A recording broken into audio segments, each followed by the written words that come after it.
Now it's time for Ag Weather Watch. Meteorologist Kenny Miller breaks down and assesses our overall ag situation here and across the state.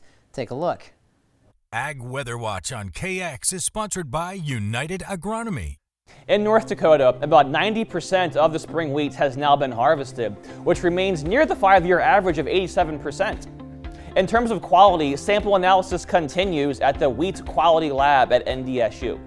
With about half of the expected samples collected so far, 14% of those samples collected are showing lower protein levels.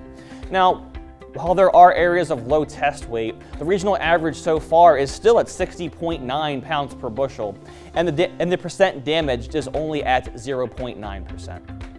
For corn, progress remains a bit behind schedule still. Doughing is only at 84%, which is 15% the completed number from this time last year and, of course, the 5-year average.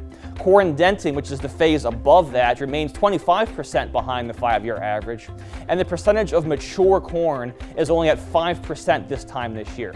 This 5% number is 13% behind last year's number. Now, we had some really heavy rain in central areas over the past week, which completely stalled harvesting in those locations.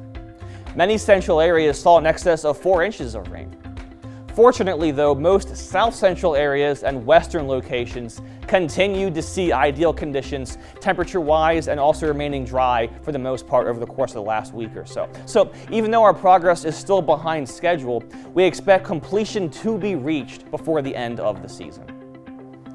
Let's go ahead now and look at our 6 to 10 day temperature outlook for the region, which pretty much takes us right to the end of September.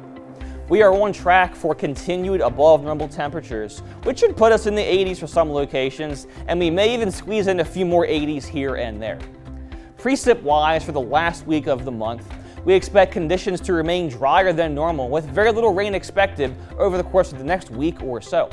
Now, while data from the past several years suggests we are behind with several crops, including corn, sunflowers, and soybeans, these dry and comparatively mild conditions will continue to extend the amount of time that we have to get necessary growth and subsequent field work finished. All in all, conditions are shaping up nicely for most, if not all, of our crops this year. Next week, we'll be back with our final Ag Watch of the season, and I look forward to bringing it to you at the same time next week. For the KX Storm Team, I am Chief Meteorologist Kenny Miller.